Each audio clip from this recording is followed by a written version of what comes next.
Okay, so we've got the short bursts of study, the classes for structure, and the whole motivation piece. What else should we be thinking about when it comes to fitting language learning into a less structured life? Here's something that might surprise you. Not having a rigid routine can actually be an advantage when it comes to what's called contextual learning. Wait, really?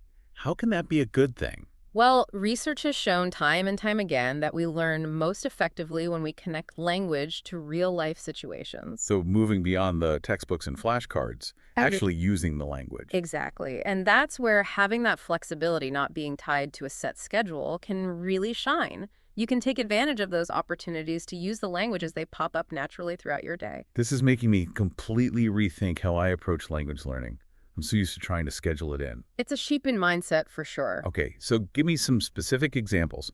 How can I weave my target language into my everyday life, like right now? The possibilities are pretty much endless. You could change your phone's language settings, watch your favorite shows with subtitles, listen to music or podcasts in your target language during your commute. Ooh, I like that. What else? You could even label things around your house or find online communities in your target language. So it's like turning my whole world into a language learning playground. That's the goal. Instead of squeezing language learning into these specific slots, we want to make it an integral part of our lives. I love that. So it's not about finding hours, it's about finding minutes Yeah. and making them count. Exactly. Those little moments of immersion, they may seem insignificant on their own, but they add up over time. It's like building a house, brick by brick. Perfect analogy. So the big takeaway is that consistency isn't about sticking to a rigid schedule. It's about finding ways to weave language learning into the very fabric of our lives. And you know what? When we do that, when we embrace that flexibility, we create a learning experience that's not only more effective, it's actually more enjoyable too.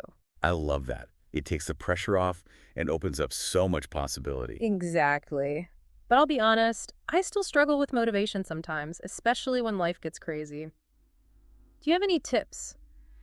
Research-backed strategies for those days when I'm feeling overwhelmed. Oh, for sure.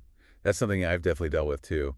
And there's some really effective ways to combat that feeling of, ugh, I just can't do this today. All right, I'm all ears. Give me the secrets. Well, one trick is to set super small, achievable goals.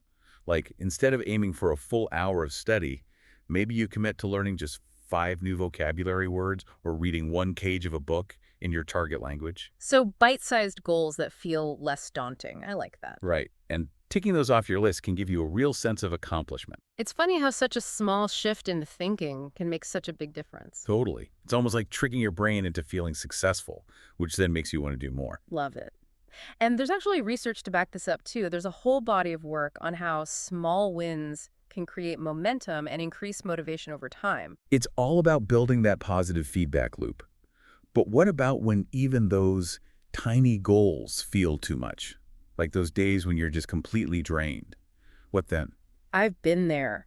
I think in those moments, it's crucial to remember that rest and self-care are just as important as the actual learning. So giving myself permission to take a break and come back to it when I'm feeling more refreshed. Exactly. It's about listening to your body and your mind.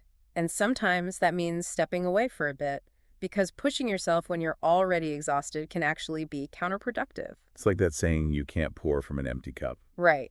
And coming back to it with renewed energy will ultimately lead to more consistent progress in the long run.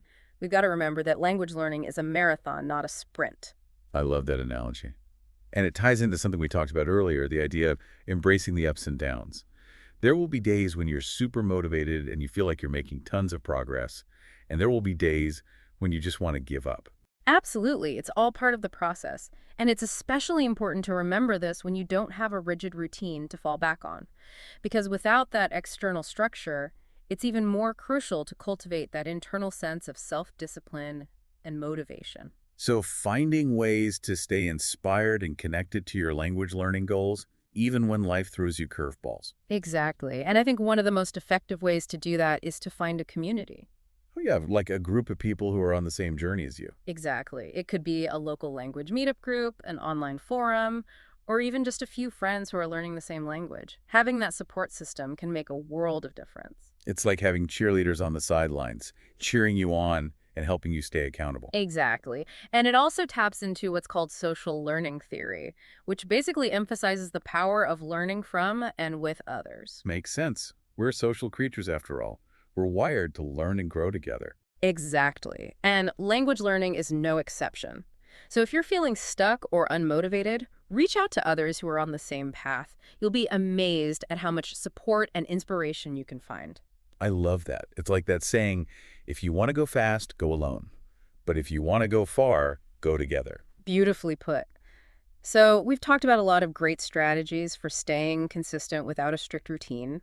We've got short, frequent study sessions, finding those little pockets of time throughout the day, using classes as an accountability system, embracing contextual learning, tapping into intrinsic motivation, celebrating small wins, giving ourselves permission to rest when we need it, and finding a supportive community. What else am I missing? I think we've covered a lot of ground.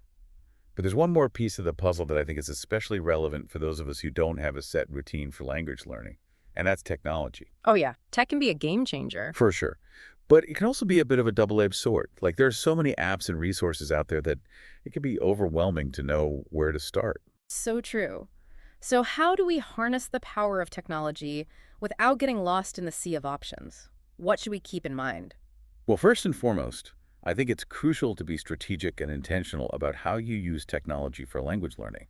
Don't just jump on the bandwagon of the latest trendy app without considering whether it actually aligns with your goals and learning style.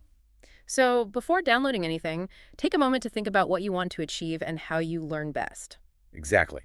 For example, if your goal is to become conversational, then you might prioritize apps that focus on speaking practice and real-life dialogue. Makes sense. And if you're a visual learner, you might be drawn to apps that incorporate flashcards, images, and videos. It's all about finding tools that resonate with how you learn best. Right.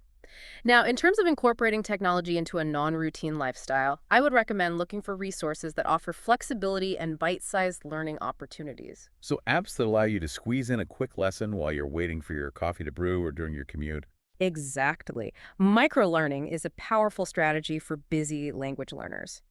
And the beauty of many language learning apps is that they're designed with this principle in mind. They break down learning into manageable chunks, making it feel less overwhelming and more achievable. Right. And don't forget about the power of podcasts and audiobooks. They're fantastic for immersing yourself in the language while you're on the go. It's like having a language tutor in your pocket.